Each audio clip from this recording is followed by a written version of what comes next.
La, na, na, na, na, na, na, na, na. All right. Good afternoon, ladies and gentlemen, boys and girls, moms and dads, children of all ages. Welcome to Living on a Thin Line with Tony Vicich. I am Tony Vicich. We come to you every day at 2 p.m. Mountain Standard Time, 6 days a week. To say every day would be a occasional missed show, but we try to avoid that as much as possible. Come to you every day at 2 p.m. Mountain Standard Time. We are your daily distraction from all the anger, anxiety, weirdness, and hoopla in the world today. We talk about weighty issues like rock and roll albums and bobbleheads and cats that were found in dumpsters. So the show is on 3 platforms for your listening and viewing pleasure. Comedy Schools Radio Network.com, YouTube, the Comedy Schools channel, and of course right here on Facebook Live. Show is built around 3 things: your questions and comments, which we do our level-headed best to comment back on or to answer your questions. Usually some knick-knack, doodad, periodical, curiosity, autograph, memento we have laying around here in the home office of ComedySchools.com that we share with you and then weave a story around. And then, of course, we recommend one artist or one piece of music, sometimes 2. Sometimes we get a little ambitious. One artist or one album or one piece of music from our vast vinyl album and compact disc collection. We do not work from 45s, 78s, or cassettes, or 8 tracks. Although, you know what? If we had them in here in the room, we would probably do that as well. It is Wednesday, November 4th. If you are Irish or from the Midwest, November 4th, 2020. And I'd say we don't know who the president is, but we know who the president is currently, one Donald J. Trump. But we are still not sure who will be the president on January 20th, 2021. It's starting to look more and more and more like Biden. At least it did before I took a nap. Haven't you found that that's the world we live in today? That you go to bed and you get up and there's been some sort of dramatic change or shift in the force, or you even take a brief nap and you wake up and go, all right, what just happened? Or have you ever tried this? Have you ever tried not going on social media or watching the news for a day and then turn it back on and go, Jesus, I missed all of that? I don't think it was always that way. Matter of fact, I know it wasn't always that way. When I was a wee lad, when I was a young lad, there was a half hour of local news and a half hour of national news in the evening, and then there was the 10 o'clock local news. But there wasn't all of this. There wasn't 24-hour nonstop cable news networks. And you know what? I'm not saying that Diane House says I haven't felt like I could look away for the last 4 years. Yeah, that's exactly what I'm talking about. A lot of people feel that way. A lot of people, including myself, heralded the rise of cable news. You know who we got to blame or thank for the initial cable news revolution is a Southern boy by the name of Ted Turner. Ted Turner, who owned CNN and started 24/7 half-hour news. And of course, when he did it, a lot of people just laughed at him. A lot of people laughed at him when he made a bid to try to buy one of the major networks. People just laughed. It certainly wasn't serious. Well, he showed them all and created a CNN, which and then also headline news, CNN headline news. And then, of course, had the rise of Fox News. MSNBC did not start out as a liberal or a nonstop news channel. It was more of a kind of a goof channel. It was an experiment between Microsoft and NBC to see what kind of new network could be created for information and entertainment. Who made MSNBC, if it is a liberal network, and we can question that, but if it is, who caused it to happen? Another than a sportscaster. So you got a Southern guy who no one ever took serious, a trust fund baby in a sense, who used to race yachts, and the guys at Ted Turner. Basically creating the model for 24-hour cable news. And then MSNBC was, like I said, kind of a fluff network. But due to a sportscaster, it became the darling for liberals. It became a blowback against Fox News. CNN tried to play the straight up factual, just the facts, ma'am, angle. Fox was playing the right wing angle, and MSNBC was playing the goofball angle until one Keith Olbermann, primarily a sports broadcaster, lambasted one George W. Bush over the Iraq War, took him to task while staring straight into the camera one night and changed things. The ratings went through the roof. MSNBC started putting on more people of that nature. Keith Olbermann is a persnickety guy by all reports. Was let go at the first possible chance. And then the steady parade of avuncular anchors that we have today, Lawrence O'Donnell and Rachel Maddow, on and on and on.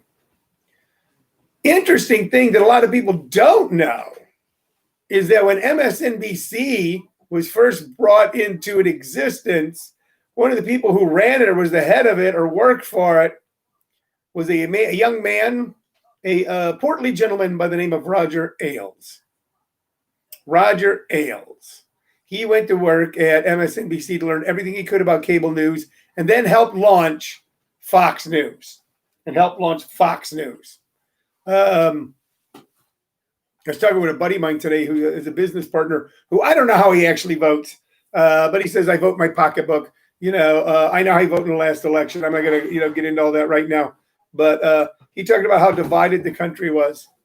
He said the country is so divided. And the truth of the matter is, I told him, I said, the country's always been divided. One time it was North and South. What's not talked about a lot was the large number of people who lived on this continent under British rule did not want to cede from the British Empire. They had no interest in doing it. Okay, there was in a sense, a civil war going on even then, as one group wanted to cede and form a more perfect union, and another group did not. And as soon as that happened, they fought like hell about what kind of government it should be, and almost fell apart over that. Had to write a whole new thing called the Constitution. And then went to war over slave states and non-slave states. Not that the people in the non-slave states were, hip, slick, and cool like a bunch of jazz musicians. Finally, that culminated in a giant war where we killed 500,000 of ourselves. So we've always been divided. We were divided during the Vietnam War. People saying it was our patriotic duty to go. And other people taking to the streets constantly, nonstop, protesting that war. We were divided then. In the 60s, we killed half of our leaders. We killed 2 Kennedys, not just 1, 2 Kennedys. We killed 2 Kennedys, a king. In the 70s, we shot a Wallace. Hell, we weren't just shooting the good guys. We were shooting everybody. We shot at presidents. Gerald Ford got shot at. Ronald Reagan got shot. I'm not, by the way, if anybody's going, he's saying no. No, I'm just saying that this country has always been roiled by great passion. And whatever it is, whatever's in the water, whatever's in our blood, whatever our ancestors, whether they came over in the 1500s or the 1600s or the 1700s, 1800s, 1900s, or even 10 or 20 years ago, whatever's in the blood of people who think America is a good idea, and it's a damn good idea. All right. They seem to be polar opposites of one another in so many ways. We even see that in the Mike Money said Larry Fink got shot. We shot guys who put out magazines that had pictures of attractive women that were flagrant intellecto. Why such a phrase? Because of the population in the room right now, one of them being the tender age of 8. Flagrant intellecto. A man who just put out a magazine that had cartoons and scantily clad, more than scantily clad, matter of fact, not clad at all, people got shot. One group of people bought his magazine and made him a millionaire. Another group tried to put him in jail. That's who we are.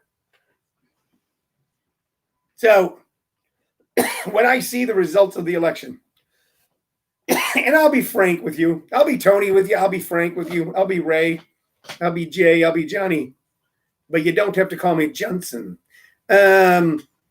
when I saw the results last night, was I disappointed? Yeah, I was disappointed, like somebody who is going to go to the fair and doesn't get to ride all the rides. I thought last night we'd get to ride all the rides, that we'd end up with 900 Democratic senators, 3 liberal Democratic presidents, and a partridge in a pear tree. That's what I wanted to take place by 9 o'clock yesterday evening. Such was not the case. I know this, and a lot of people are not going to like me saying this, okay, but I'm going to say it anyway. So I know a lot of different people. And I know, yesterday I spent 3 hours handing out campaign literature for a guy running for city council in our city. I said, I'll give you 3 hours. I'll stand out front. I'd already voted, and I go to a polling place. Maybe someone will shoot me or sling blood at me or pelt me with rocks and garbage or call me dirty names. I went, no, wait a minute. It's real life, not Facebook. So, and I stood next to a guy who was handing out campaign literature for someone running for the exact same seat. One a Republican, one a Democrat, even though it's a nonpartisan seat. And we sat there and shot the breeze and handed them out and actually helped one another. So I know a lot of people who don't vote the way I vote, who are not ogres or monsters or beasts or demons. And they really don't see things the way that I see them. They're wrong. Damn, oh God, oh Lord Almighty, are they wrong? But it's not that. We have so demonized one another on each side. Joe Biden is live right now. Diane Howell was telling me she thinks the Dems will win the prez. Democrats will win the presidency. It may well be. I'm leaning that way. I had concerns last night when it was not the overwhelming victory that I had predicted yesterday. Remember, I said I could be wrong. I was a little surprised at Trump's overwhelming win in Florida. How things went in Texas. Hell, man, once people get to this country, something happens. They change. You have members of the Latino community who are, as a large group, or most recent large group of immigrants to a place that they were, for the most part, from in the first place. Many who voted for Donald Trump, even though he was going to build a wall, has built some wall. I don't know what he's done. He's hangs out with J.J. Wall. I don't know. Knows a guy named Wally. Even though he's going to build a wall, even though there's a horrific story of children in cages on the border, the anti-immigrant bent, it seems, of his administration, a large group of Latinos voted for Donald Trump. So hold on a second. I'm getting something from the producers. Yes, sir?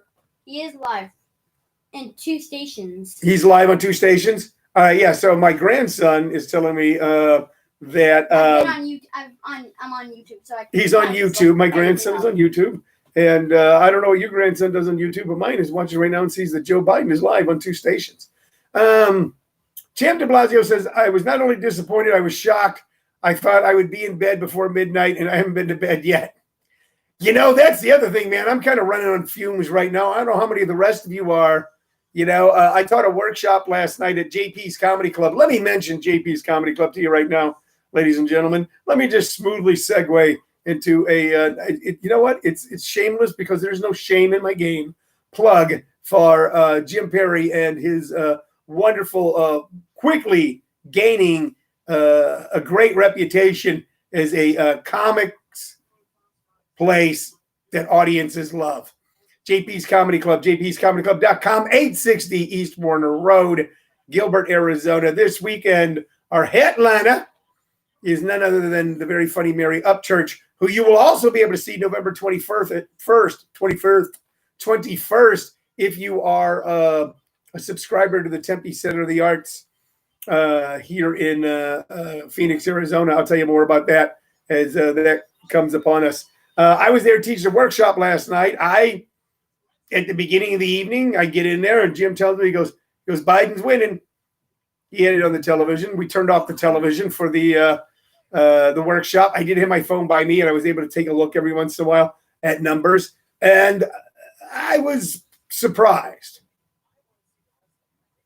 Because to me, it's so clear. But isn't that what makes it a horse race? Not so many people see it so clearly.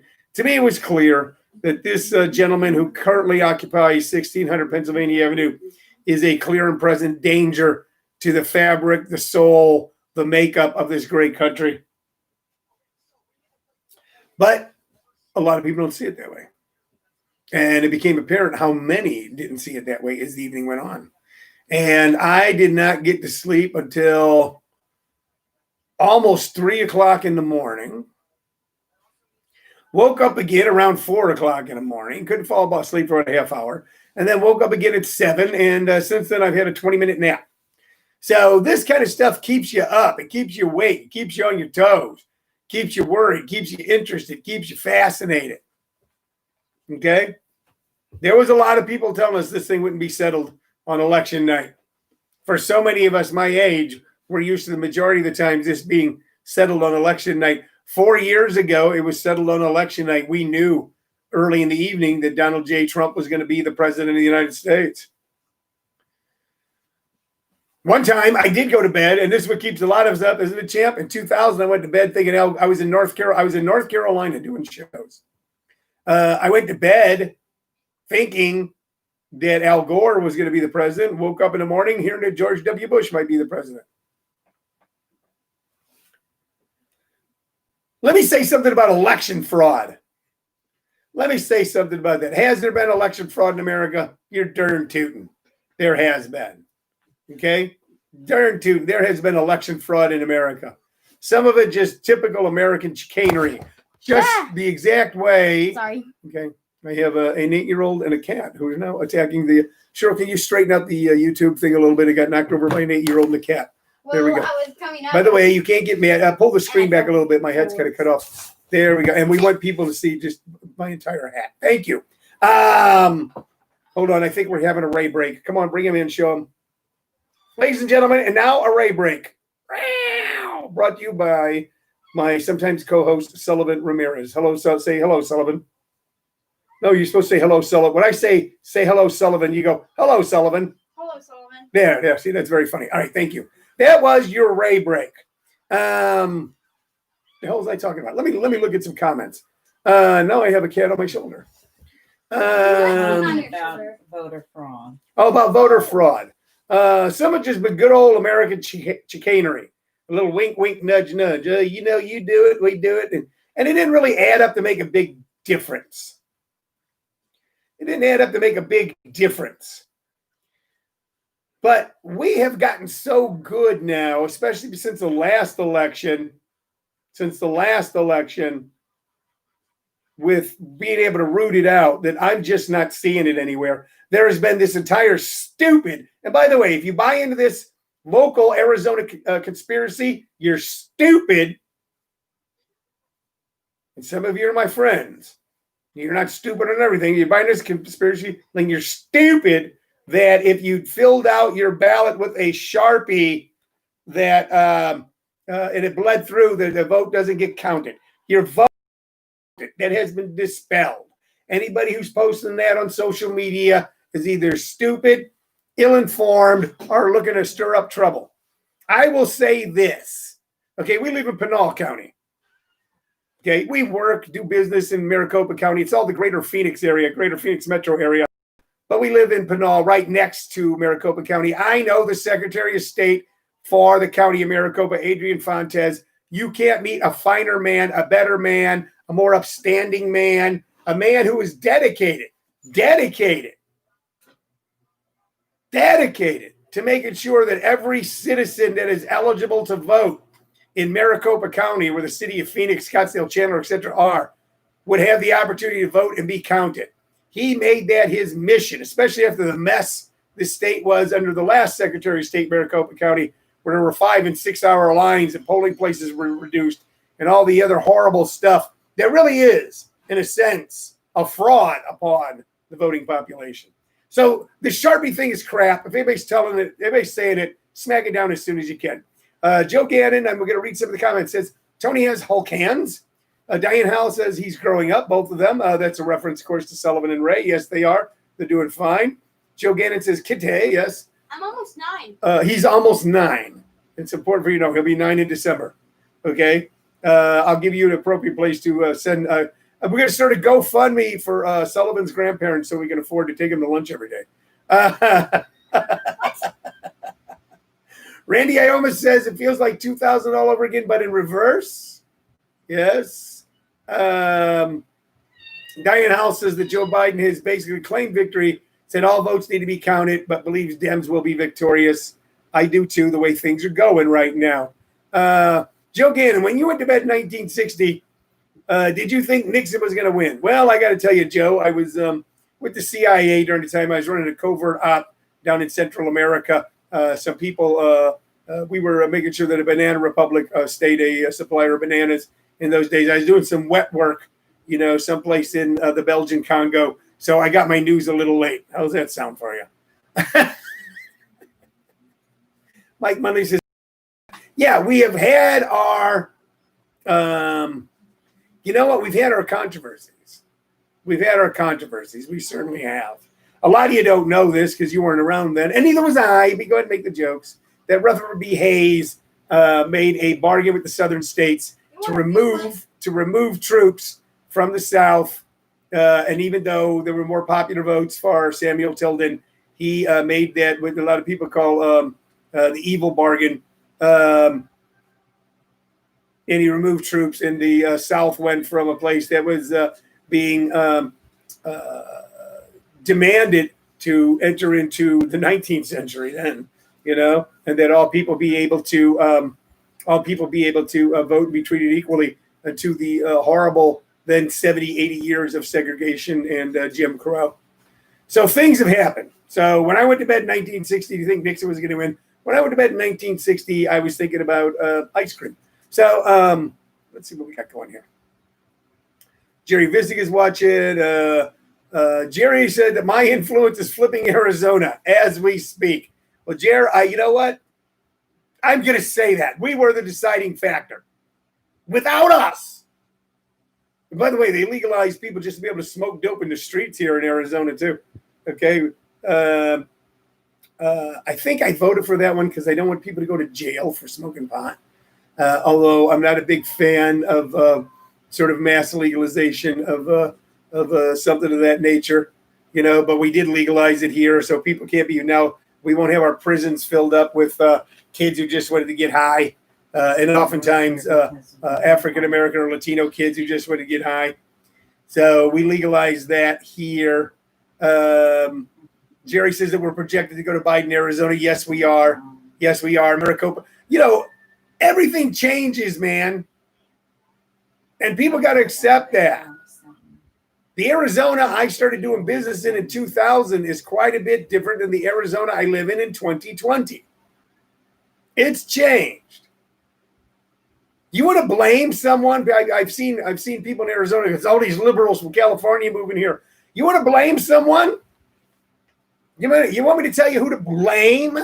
If you want to use blame for Arizona becoming a different state 20 years ago, I'll tell you who you blame. Rich people that you give it all these tax breaks to, who invest in real estate and land and developers, who then back candidates, who then form cities and incorporate them, and then work to have infrastructure put into the dirt and the land that ties it in to the water and the electric grid. And then they build houses and call it Sonoran Sam's Village. And they make huge amounts of money. And they live on the top of mountains on Camelback and in valleys in Paradise Valley. And they go, move here. It's wonderful. And then people move here. And the people, Arizona changed. If people who were born and raised in Arizona wanted it, who go back 2 or 3 generations, wanted to remain the same, you would have fought against development. You would have fought against commerce. You'd have fought against capitalism. Because that's what's making Arizona happen right now, is profit. You know, I mean, look, Arizona, where I live right now, people talk about immigration. The first thing to happen in Arizona, as far as immigration goes, is the border immigrated north. This was all part of Mexico, even after the Mexican-American War. Even after California was part of the United States, this was still part of Mexico. We bought it. You know how capitalism and wars really work? The same guy that we fought at the Alamo, we bought the land that I'm living on right now from him when he was the emperor or president or whatever of Mexico. The same guy who killed all the people at the Alamo, a few years later, we went to him and said, we'd like to buy this big hunk of land here because the South would like to run a railroad through here without having to deal with the problems and taxes and slave issues of the North. They needed a Southern railroad. That's why Phoenix is here. So you want to talk about a change. We changed from one nation to another nation, specifically so a railroad could be built. That's capitalism. And as long as we got a railroad, might as well have a little stop off here. People, it's nice. I'll just get off here and stay here. And let's build a little town. And that's how it all takes place. Arizona and Nevada right now are breaking towards Joe Biden. Tony says, big breaking news happening during your show. Michigan goes to Biden. Okay. So it's really looking